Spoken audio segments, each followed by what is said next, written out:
Because Right. that's the thing. Anybody who ever tells you might have to work for free is saying, yes, when you have nothing and you need experience, you have to do it.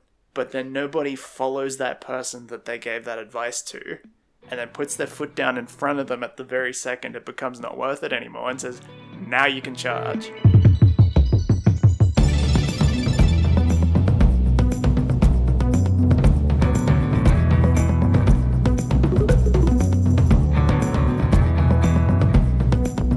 G'day, welcome to the GitGud.CG Podcast. This is the podcast where two CG artists document their journey of getting good. We're going to be sharing some of the things that we're doing, and you can learn from our mistakes so that you don't have to. My name is Jayden, and this is Kris. Hi. What's going on? It is October now, so it is busy. October is the month I allow myself to be just frantic and flat out. I've always taken the sort of opinion that if you never see what 100% is, you don't understand how good you have it when you're sitting at 80. Yes. For me, October is the month of spook. Even though I'm not, he's a Halloween boy. I'm a Halloween boy, even though I think by far the worst part about being born and growing up in Australia is it's just it just really doesn't have Halloween culture. I tried to trick or treat once or twice when I was a kid, and I remember going around to some old people's houses, and they were like, "Get off my property." They were like, "What's Halloween?" And I had to explain what Halloween was to them, and they're like, "Oh, hang on," and then they like went back, got some money, and gave that to us, and we're like, "Oh, sweet." I think I was like 12 at the time. So I think that was like the second time I did it. And then the first time I did it, I was about 3 or 4. It's like one of my earliest sort of memories. And it was when I was living in Queensland for like, 2 years of my life when I was a little kid. And it just doesn't, you look at those American movies where everyone's just dressing up and, I don't know how close the movies are to reality, but damn, it looks fun. Just like streets covered in Halloween decorations and just the spooky theme of it all. Love it. The metal detectors for all the candy that people put razor blades in. Does that happen? Yeah, they have like centers that they set up that your kid can like empty their pot and they'll go through and check if it's got like CBD oil and razor blades. What on earth is wrong with people? Are you serious? Welcome to the planet you live on. Doesn't matter where you are, there's always going to be somebody ruining it. Usually a lot of people. Holy crap. Who would want to do... Oh, okay. Sorry to burst your bubble there, but I do agree that the aesthetic is nice.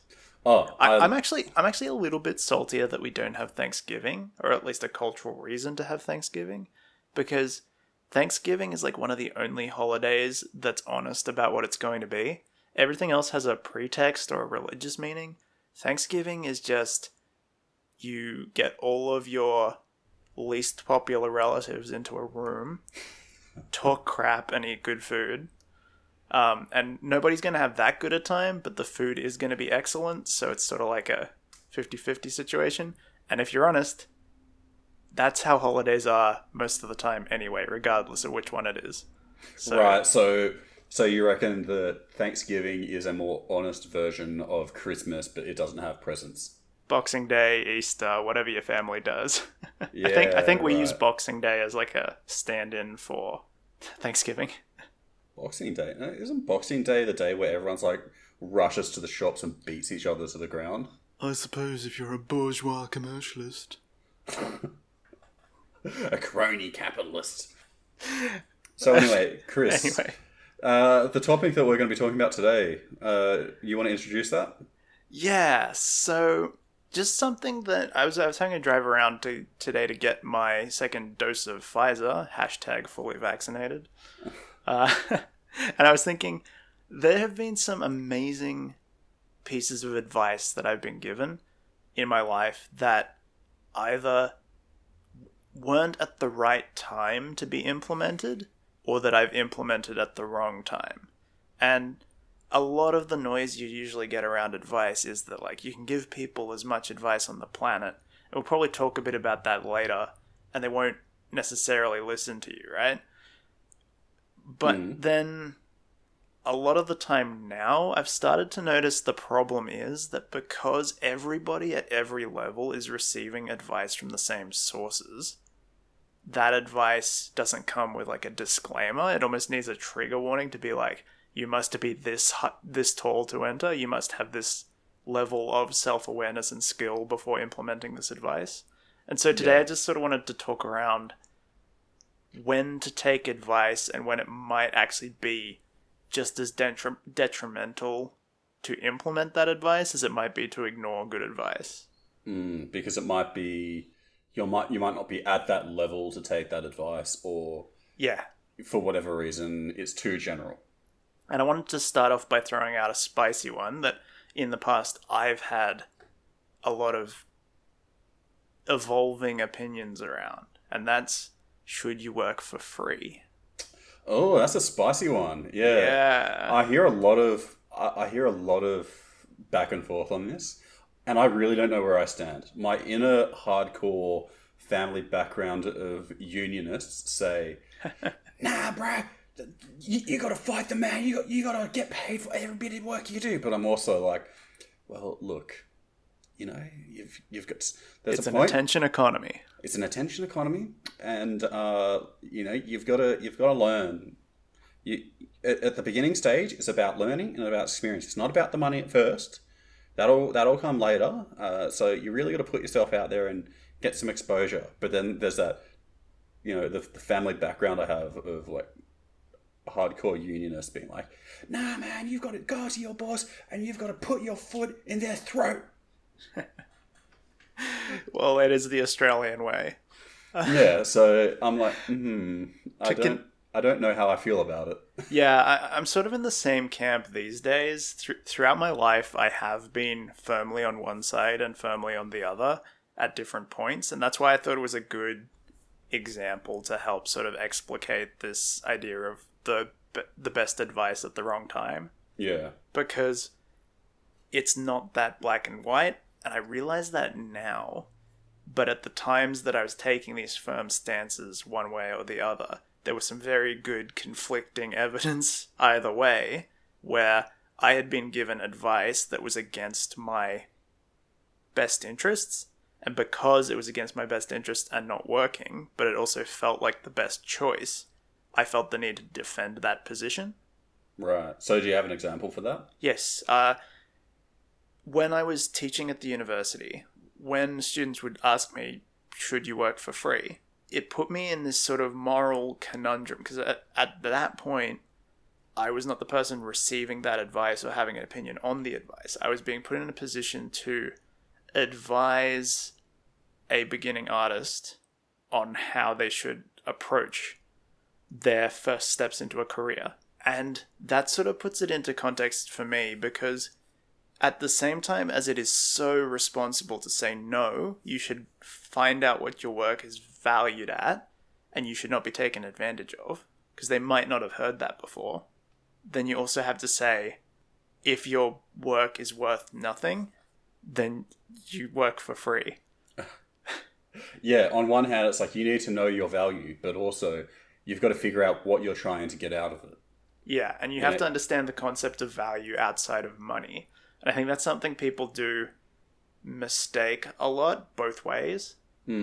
Because if you've got value, it doesn't have to necessarily be immediate currency. It could be cachet or reputation or positioning. That can be as valuable to you when you're beginning your career. And so that question from somebody else who was relying on me to give an authoritative answer, at the time, I did say, you shouldn't work for free, because honestly, I think it was a failure of courage, of responsibility, because I didn't want to approach these kids and be like, hey, you should work for free, and then send them, like, spin them up like a spinning top, send them off into the world, and then not be there at the point where I could be like, okay, now start charging. Because that's the thing. Anybody who ever tells you might have to work for free is saying, yes, when you have nothing and you need experience, you have to do it. But then nobody follows that person that they gave that advice to and then puts their foot down in front of them at the very second it becomes not worth it anymore and says, now you can charge. So I guess what you're struggling with is how the best way for you to give that advice was, and whether or not the students acted on that advice. It's sort of about the responsibility beyond the moment. Because responsible in the moment is to say, do not work for free. But responsible, objectively would be, do not work for free until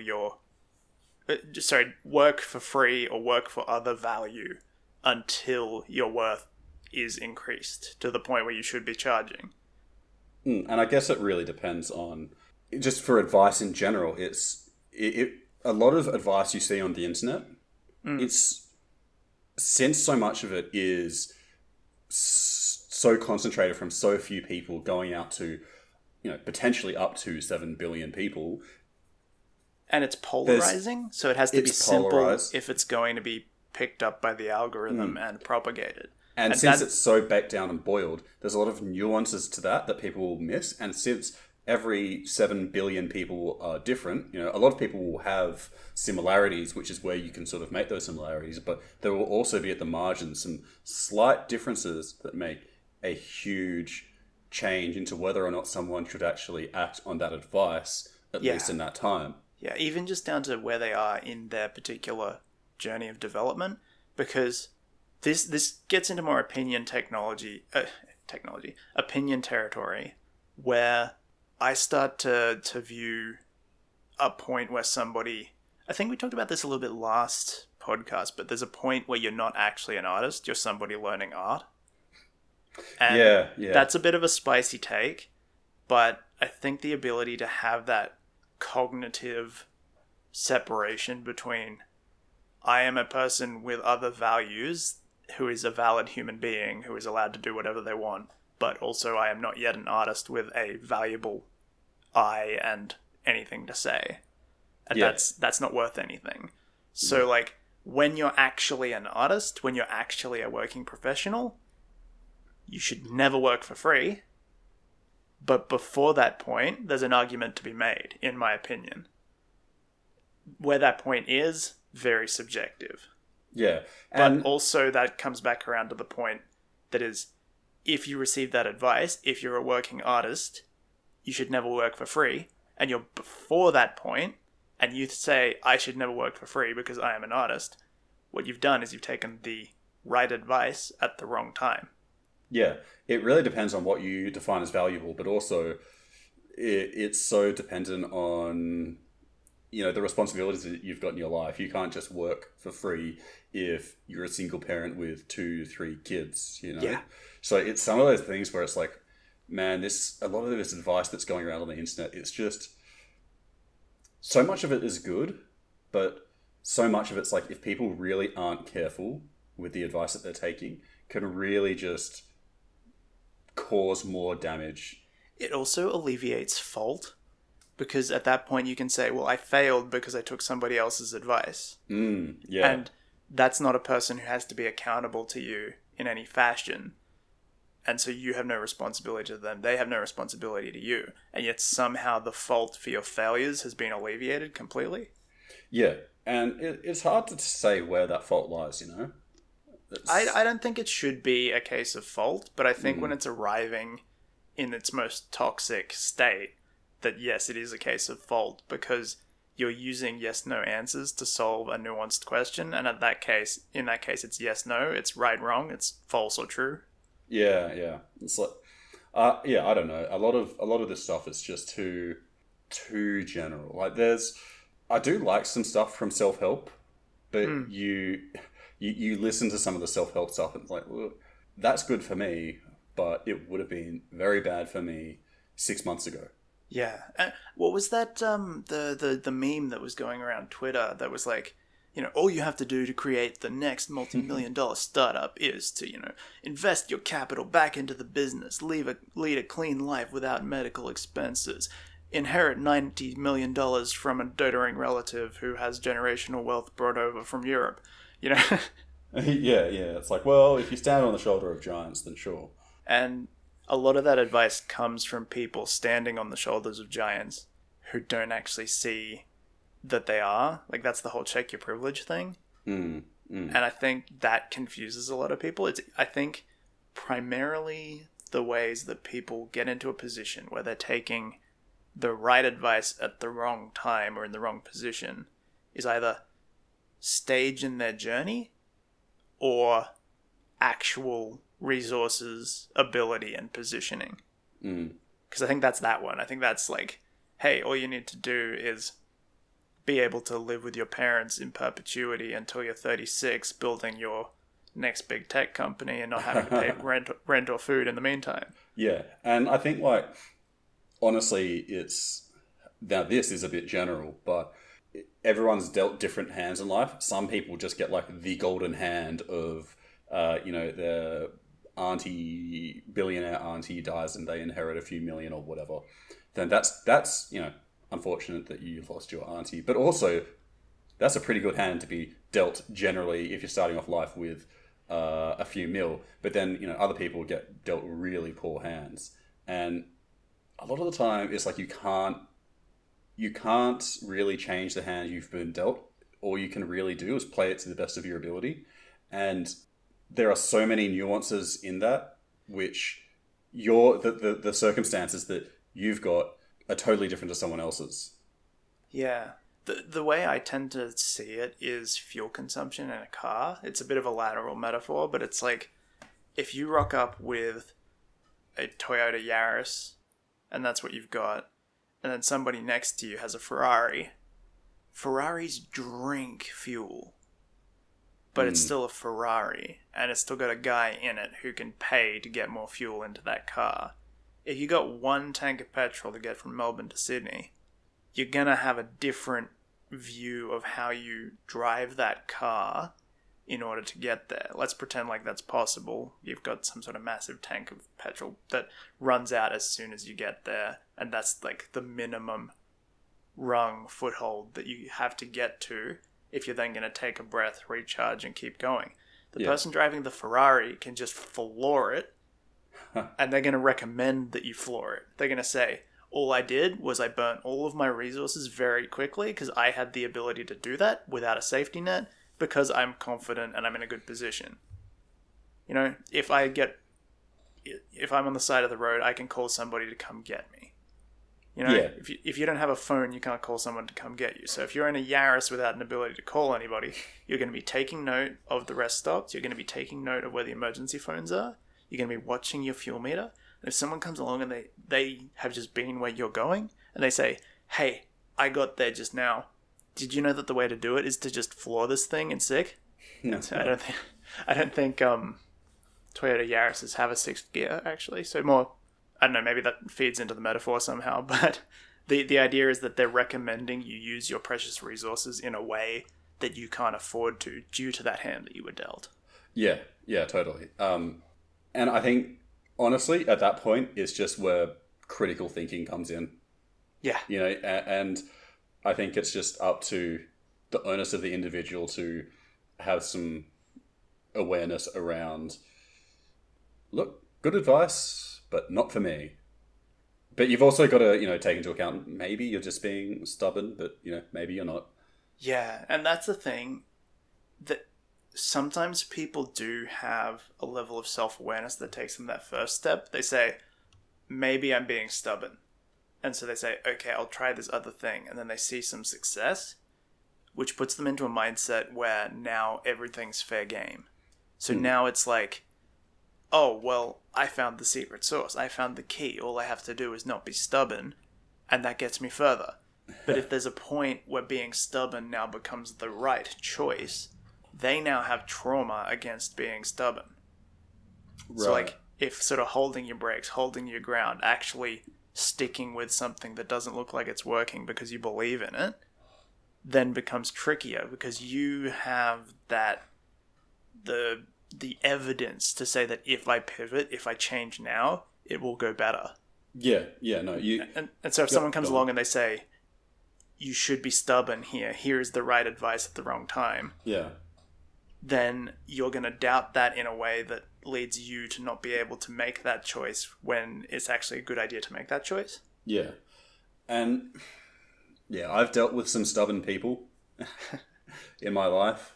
And I know some people that they're just, similar age or a bit older or whatever. And sometimes people, this is in terms of giving advice, which is a bit rich coming from us, but I think the fact that we, just as a point of order, I think the fact that we do interrogate this stuff and think about it is step one. Doesn't make us any better on the path, but I think the fact that you think about it does give you some cachet to at least talk around the topic. Yeah.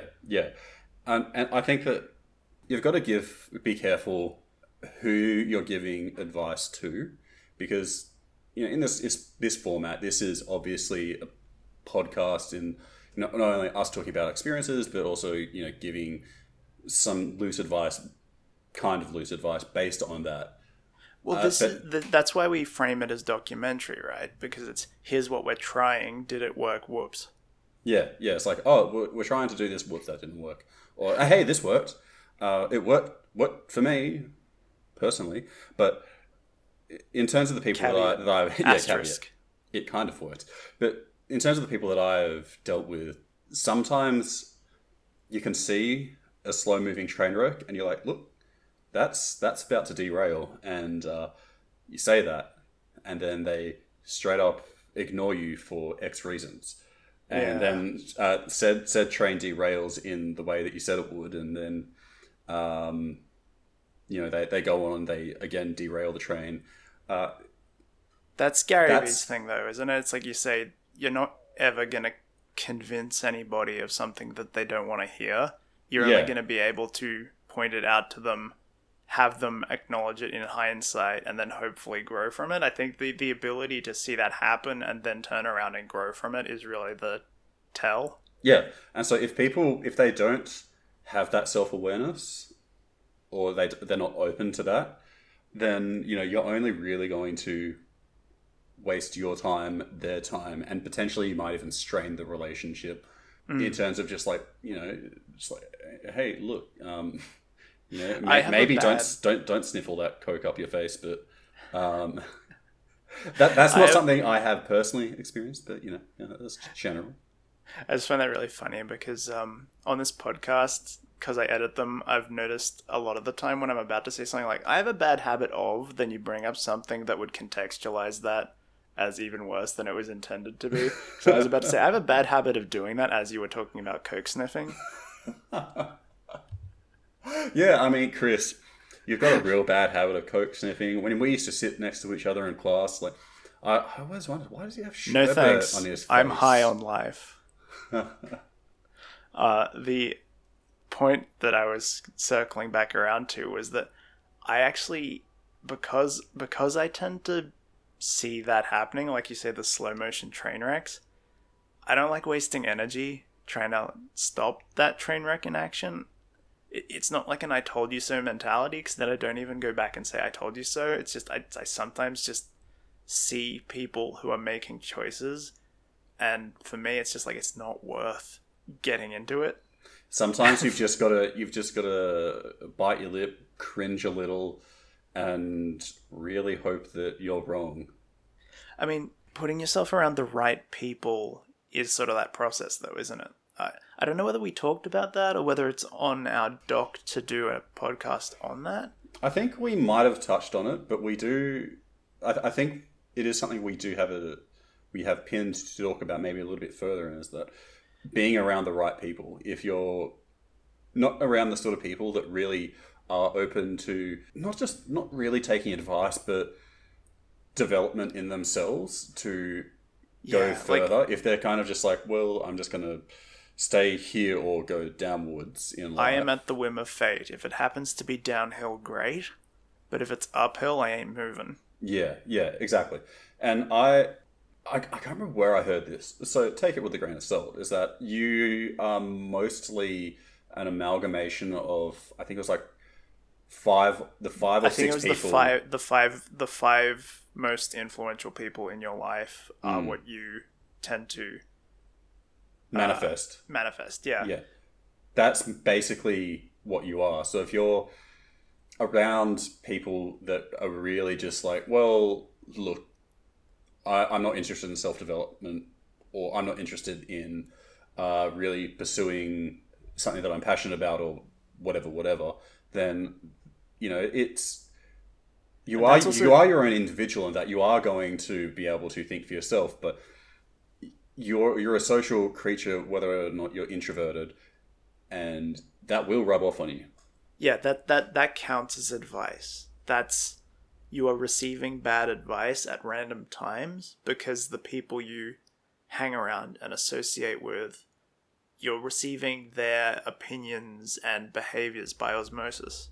And what I've noticed is that if there's one person, right, that is trying to improve their life in one way or another, whether it's they're just trying to keep their space a little bit cleaner, or they are trying to professionally develop or manage their mental health, whatever it is, if you're living with someone who is not doing that, then it really becomes like a tug of war, where it's nothing, conscious, it's nothing obvious where you're doing a tug of war, but it's kind of like this tug of war of like invisible influences, where that other person will see you making those efforts, and there is a good chance that they might sort of subconsciously start to think, I kind of need to... You think you're better than me? Is that what's happening here? You think you're better than me? Yeah, it's it depends on how neurotic the person is, but sometimes it will result in, you think you're better than me,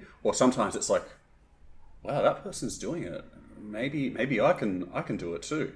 And they might sort of move up a little bit as well. See, I really push back against that, man. I think that the people who want to move. I don't think it's a static state where if you don't want to move, you'll never move.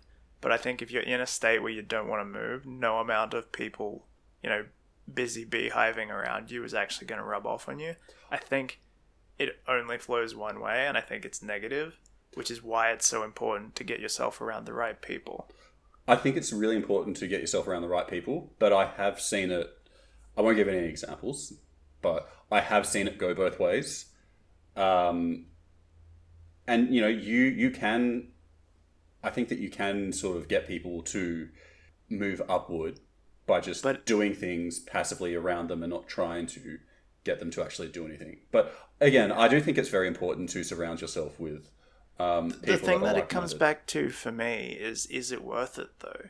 If you're surrounding yourself with people who you are the amalgam of, all that's happening there, if you do see them start to respond to that, is that you are swapping, you're paying for a lemon. Yeah. So they are definitely improving and you are not. So I feel like the 5 people you are around the most still have to be people who are in that state of self, improvement and self-discovery. Beyond that, you can have, mentees, but I think those relationships have to be more sandboxed. They can't be your confidant, because at that point you are losing some of yourself to that evening out process. The tug of war process, is that what you mean? Yeah, because if you are the amalgam of the 5 people closest to you, that's essential, right? That is of your essence. That is, you want only positive things to be coming in through that relationship. Yeah, and sometimes it's hard to surround people, to be around people that are like-minded in that way for all sorts of reasons. Maybe you're in an isolated area, or you've got a housemate or whatever. I'd argue that it's easiest now of all times in history, but I do see your point. Yeah. I've heard one argument around that I'm not certain whether I believe or not, but I'll share it just because it's what comes to mind. They say that then that's when you start to read, and that's when you start to reach out to people, and that's when you sort of you make the people whose opinions are most influential on you not necessarily an actual person in your life, but a collection of positive traits from people. So like, for instance, there's a lot of people who idolize Benjamin Franklin or, Gandhi or any of these like figures of intellect and empathy in the world. And you're supposed to take the qualities you enjoy in them and sort of make them into your 5 people if you are isolated. I understand that with a roommate, for instance, it's hard to make that separation, but it almost means that then you have to like press the pedal harder on the other side of things to bring in those positive influences in order to combat that. Yeah, totally. You do have to press that. And sometimes you can use it as a bit of inspiration to like, look, don't want to be in that spot. But I really agree with what you said, actually. Now it's easier than ever. And a really good example of that is this podcast, because Kris and I are in 2 different cities at the moment. And so if you're new to the podcast, backstory is that we were both working full-time. We have been CG adjacent for the longest time. And we both, roughly at the same time, jumped out the window of work and said, no, we're going to really focus on CG art. And so that was kind of like Kris and I being like, hey, let's do some sort of collaboration here so that we can feed off each other's mindset and energy. Yeah, mindset and energy and upwards direction, and this sort of mentality of like, we have a goal, we're trying to reach that goal, and I'll build up a little bit, Kris will build up from that, and then I'll build up from Kris. And I've actually noticed it so far in this podcast is that we have been talking about things, rationalizing them out with each other, and then I've noticed. I was just going to say, I've been noticed that I've actually been putting more into action rather than just keeping it theoretical, because as soon as you bring it out loud, it's very easy to validate an idea quicker. Yeah. If it's passing the out loud check. Yeah, and so it's similar in a way as to writing in a journal. So we've talked about this previously on other podcasts, where we've talked about the importance of journaling because it's like formalizing your thoughts. It's your brain can't get as easily distracted or whatever. It's like that, but you have someone else with a completely different perspective that can say, well, what about this? And you go, yeah, true. I didn't think of it that way. And they're usually coming from the same sort of mindset of wanting to develop in whatever the thing that you wanted to develop. So in this case, it's developing as a CG artist. And on the inverse, that's why I think people get into these positions where they feel stuck, because they have exhausted all of their ideas, and so they've convinced themselves that all of the ideas have been exhausted. Yeah, and it's good to read about people in history or that are still alive, and read all about them and get inspired by them. But there's no interaction. It's a one-way stream. You're reading or listening to them. And you'll get more from that, I think, depending on your personality. Because, for instance, as a pretty heftily introverted person, I can get quite a bit of discourse in my own brain around that stuff. I will take an argument or an idea in, and I will sort of argue it out to myself, and there is some interaction with that idea, if not the person. So you're just kind of standing in the shower at night, just arguing with yourself. Well, finding the likely ways that it would fall down, or ways that it's not actually a perfect ideology, because I usually get very excited when I discover something new, and I'm like, hey, that's the secret to life, the universe, and everything. And then 10 minutes later, I'm like, actually, that wouldn't work because of the following reasons. Yeah, and then nihilism takes over, and you're like, hello, sadness. Hello. Well, you got to have a little bit of the spicy in there, because if there's no spicy, your art's not going to be interesting, because nobody wants to see happy art. That's just Norman Rockwell stuff, and he's not a good example of a generationally important artist. No, and you can't have any happiness whatsoever in your existence. You have to have a constant sadness. It was actually interesting in one of the lectures that I listened to through my course earlier in the year. One of the instructors who I was interacting with, he was going through this process of how to build and how to structure a story, and one of the questions I asked was like, oh well, how would you follow that character's journey if, for instance, they had bad intentions or if they were actively lying to somebody? And he gave me this like really blank look, and he was just like, well, I suppose he could, but that wouldn't be very pleasant, would it?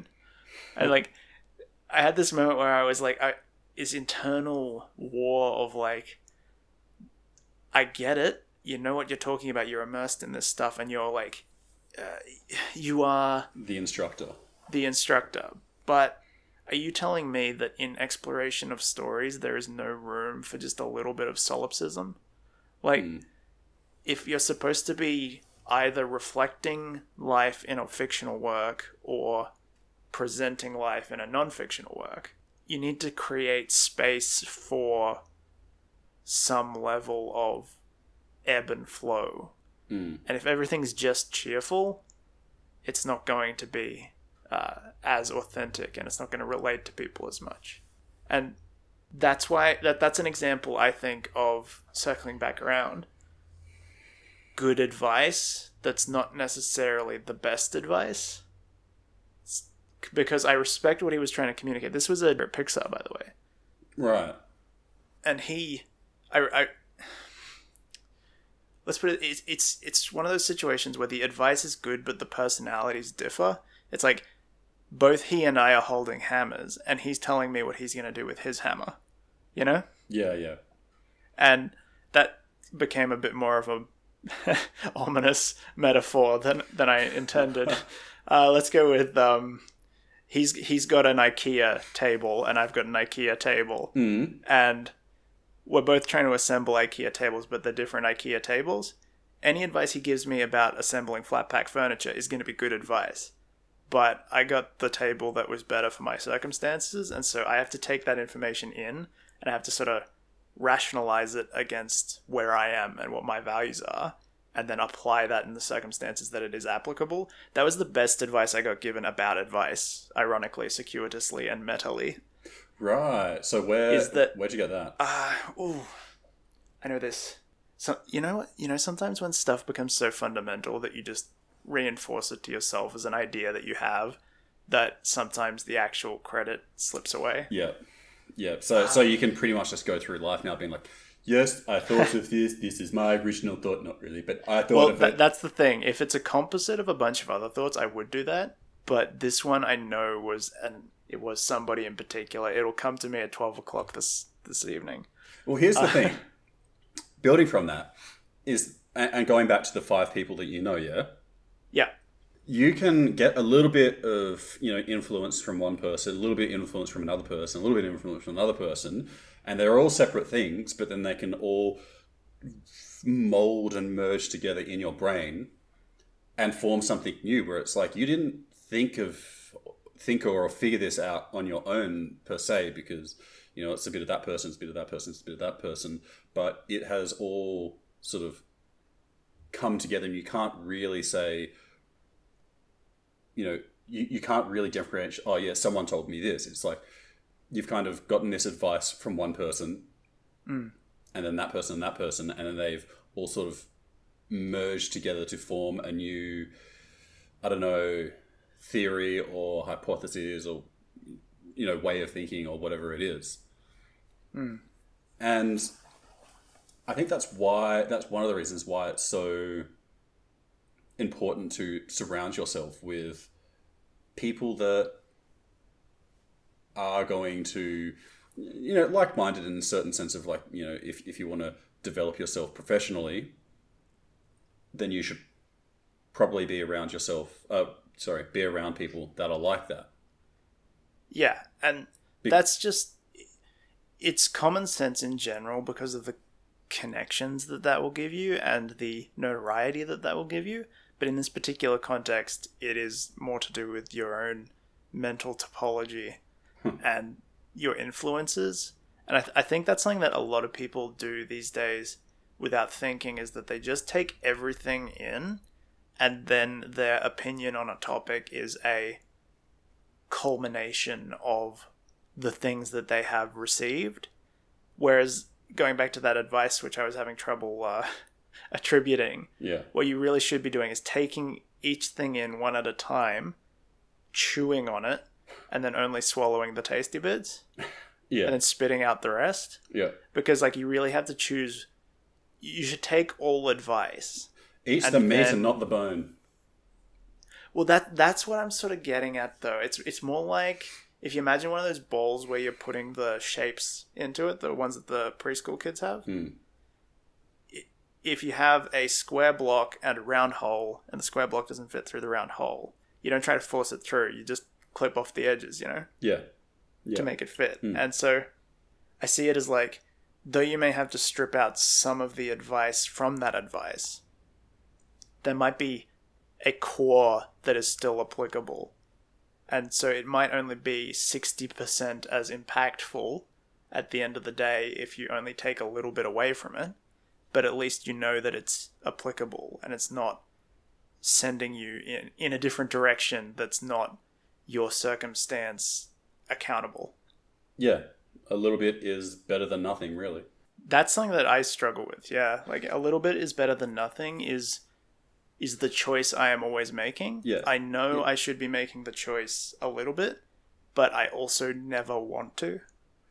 Yeah, it's very difficult if you are someone like that, like us, that can be very perfectionistic with things, which I'm increasingly becoming aware that can be a very negative personality trait. Oh, my recent, what do you call it, epiphany that I'm sort of playing with is that perfectionism is actually the problem. Like, I know that doesn't sound deep or anything, but rather than being like, oh, I'm a perfectionist, so I need to be aware of that and move forward with it, which is what I've always done, I've taken the more radical view of, I just need to harpoon my perfectionism. We are, countdown to T-minus detonation. Get that out of here.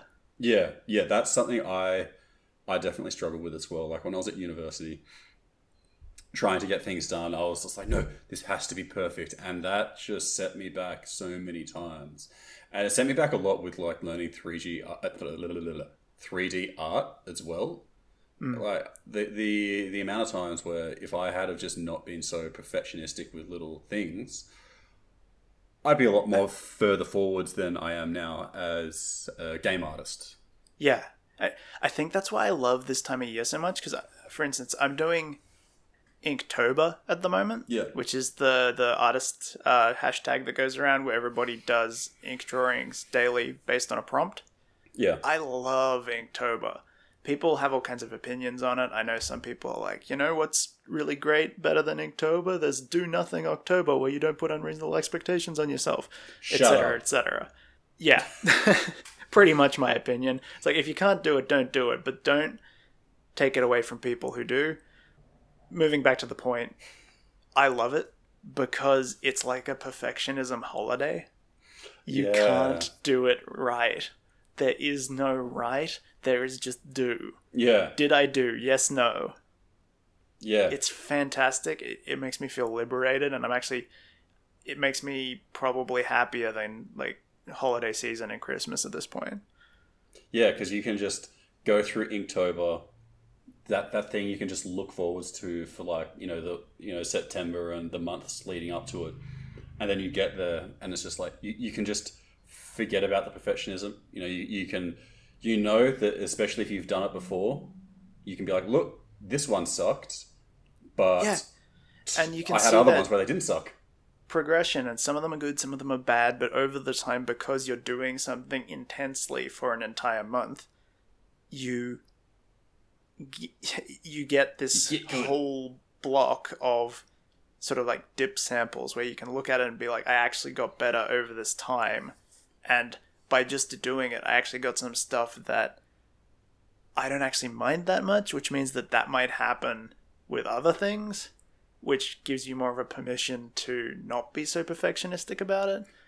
The whole mindset that it brings to me, I really recommend people to do these things, not in the way that like you hold your nose to the grindstone and you absolutely must do it perfect. For instance, last year, got really busy. I ended up doing Inkvember because I needed to finish them all. I got them all done, but I got them done like a month later than they were supposed to. I don't recommend holding yourself to it in a stressful way, but I do recommend trying something like this because the community and the energy you get with it, especially if you're a perfectionist, really sort of gives you this like this expectational glow. Because I think a lot of perfectionism comes from you do not have the confidence that if you don't spend 1,000,000 years on every step, it will be good. And that's actually a really important thing that you just said about community, because what we have been talking about a few times is the 3 dailies that I've been doing for my game art, and you talking about doing the 4 dailies for your animation, where basically, in a quick nutshell, is that I give myself 3 days to pump out a prop just so I can learn the process or learn a specific thing from that. And then I get that done and I move on to the next one, and I can implement things I've learned and I can refine blah, blah, blah, blah, blah. Similar to Inktober. The difference being there is that Inktober has the whole community online, especially on Twitter, where everyone is doing it. Everyone's sort of going through the same experiences and they're sharing things with each other. Whereas, if you're in your own vacuum doing the 3 dailies or whatever it is, it's much harder to get that sort of communication. And also to hold yourself in a space where you find it important or valuable. Yeah, because totally. As soon as the suck kicks in and there's no energy around it, that's when you start to really get into the weeds on a project, because if you don't have the confidence that it can be good unless you suffer, then you're going to suffer and you're not going to stop suffering. There's no it's one of those things, what's a good analogy for this? It's like in Angry Birds, right? Where there's that bird that skips. No, let's do skipping stones. That's probably a more universal experience. You throw a rock at a river or a pond or whatever, and you're trying to get it to spin hard enough to skip, right? And you want to get as many skips as possible or get it to hit the other side of the bank, right? That feeling you get when the rock accidentally nosedives and it just goes plonk. Yeah. And that was a really good skipping stone. You know you're not going to get that one back. And you just flubbed it. It's the difference between finding the best skipping stone and flubbing it versus just skipping all the rocks around you. With the 4/5 daily animations I've been doing, that is something that I get a little bit of by talking about on the podcast. There's a little bit of accountability there, but that's more that is more accountability than community, because it's like a public notice board. I am doing the following, Yeah, ask me about it. Whereas when you have a community around something, stuff happens when you're not pushing that boulder, and I think that's an important distinction. Yeah. If stuff keeps going when you're not participating, and that's that energy that you can feed off at that point. I imagine it's something akin to what sports ball people feel when they go to the big sports ball match. Sports ball, yeah. It's that collective energy that people get. And I think artists can benefit from that a lot more. And I think due to the current situation, a lot of us have been, especially the more introverted of us, have been starved of that. And I think it's almost harder now to get to a place where you value that energy. Yeah. And, you've got things like Discord, which can really help with that. There's a lot of Discord servers where they will have trouble competition. With Discord, man. Me too. But if you're a Discord-orientated person, and honestly, I have noticed that there are some fairly introverted people that do really click with online communities for whatever reason. Yeah. And there's a lot of servers where those servers will have their own competitions, and you can be completely oblivious to whatever that competition is, and you go, oh yeah, I'm going to check out what this server's talking about, and you go on there and everyone's just really talking about that competition. Whoa, what? Yeah. what is going on? I mean, I think that's why fan artists get so excited about what they work on, because they've got a pre-existing property that people have opinions on before they get there, and that there's more to talk about. There's more meat to get off the bone. I think a lot of the time when we make our own projects, because physically we're starting something that doesn't exist and we can only ever be working on one aspect of it at a time, we can't generate enough of that energy behind it, which is why it's like soul creation is probably one of the harder things you're going to do, because you have to muster and maintain that energy through the entire process. Having something to talk about, having a, like, when I talk about artistic opinions, that can be down to like artistic decisions in the work or actual verbal opinions on it. But to have an opinion, there has to be something to have an opinion on. And that's, again, something that I think I struggle with getting to a point where there can be something to have an opinion on and where I'm comfortable getting opinions on it. And for instance, that's something that I've been feeling now, because I'm starting up my animation course pretty much this evening, because it happens at like 4 a.m. Pacific time, which is like 10 p.m. here, daylight savings time. But I'm more excited for that than I am sort of about the 4 dailies that I'm working on at the moment, because there is some sort of like structure and accountability built into it. So community, as I say, and interaction. Yeah. I'm not gonna abandon the 4 dailies, but I think they will get backburnered a bit because I've got the YouTube channel. I've got Inktober. I've got the course coming up. Got a couple of projects on the burner. Well, that's the great thing about the 4 dailies, is that you can just do it when you're in between things. Yeah, you don't, and it's not something that you feel like you've put so many hours into that having it sit there is burning a hole in your hard drive. Yeah, pretty much. So this course, is it is there a Discord server or something where you guys you can interact with each other? They actually have like their own website that has like a social component to it. Yeah, okay, right. Yeah, it's weird that way. Like, I don't know how I feel about that when places have their own solutions to things, when you might be more familiar with a tool like Discord, but then again, it will be more bespoke to the experience, so... It's kind of like Samsung with Bixby. It's just like, come on, Samsung, like, I get what you're trying to do here, but stop. On the technical sides of things, like, this is the thing that I was actually looking at this morning. On the technical side, I'm very impressed, because they're obviously hosting their own servers, and they're obviously doing all of their own maintenance. Shows commitment.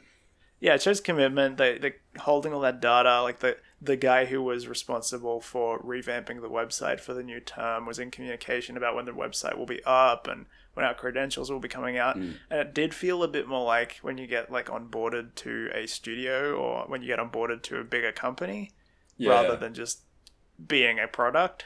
Yeah, when I went to CGMA, when I did a CGMA course, it was very... I think overall it was quite good, because they just had a Discord server. And then the Discord server was linked into the course page. So the conversations happening in... at least I think this is how it works. Some of the conversations in that Discord server was put into a live feed on the course website. Yeah. And so that's a pretty good in-between, I felt. That sounds like a fairly good way of doing it. Like, but the thing is that I'm very familiar with people leveraging other platforms in order to make the bit that they're contributing better, which means that you do end up with these very samey experiences. Like, if everybody's chat platform is built on top of Slack or Discord, you get this very similar experience that if it's not really your flavor, you know, it does become a bit irritating, which is why I was so impressed that they were doing their own thing. But at the same time, that also means that they don't have access to like the thousands of AWS servers that Discord is using, so the page just loads a little bit slower. And so you're like, I love the bespoke experience, but it is just that. It's like you pay for handmade, you wait for handmade. And it's also like, well, you're putting energy and resources into this. Wouldn't it have been better just to outsource that and focus on the thing you're good at? I get it, but there's just something in me that just loves the holistic experience. Like the we're not just going to the default because it's the default. We want something bespoke for our solution. Well, it starts tonight, right? Yeah. Well, we'll find out next week what you think of this bespoke experience. Yeah. So tune in next week to find out if Kris hates his course or not. So what will you be working on this week? Well, I'm doing Spooktober. So at the moment, I'm working on a spooky Halloween pumpkin. And so as Jayden. Yeah, Jayden. Jayden Lantern. Yeah, so you can have a look on my Twitter to see what I've been doing and see I'll be posting some updates on that. I just posted a screenshot of the model. It's just being unwrapped at the moment. You can have a look at Twitter, JSTO_art, or you can find me on Instagram at Jayden.Ray, spelled RAI, and you can sort of see, what I'm doing. I'm just going back to pretty much the 3 dailies for now. I went back and polished one of my 3 dailies. I polished that, and it turned out pretty well. It got a decent response online. Cool. So I think I'm just going to really just keep it the 3 dailies for the time being, and then once every so often I'll think, okay, which one of these needs a little bit of a polish and can become a portfolio piece. I think both of us are kind of up to our eyeballs in the beginnings of projects at the moment, so all we can really do is say watch this space, and then we'll have some stuff to report later. Yeah, so Kris, where can I find you? You can find me at animatorkris anywhere on the internet. Please go over and subscribe to the 3D Draw YouTube channel. I am going to be uploading stuff to there fairly regularly once I've sorted it all out. There's a lot to take into account for a bespoke YouTube experience. For instance, just today this mug ordered a microphone without an XLR cable, so that's going to put me back another week. You absolute donkey. Anyway. Absolute donkey. So links in the description. Yeah, you can go over there and find out about that. There is a little bit of content up there, but if you've listened to the podcast, it's nothing that you haven't heard here before. So new stuff will be going up within maybe a fortnight. Yeah, all right. Well, thanks for listening. See ya. Bye.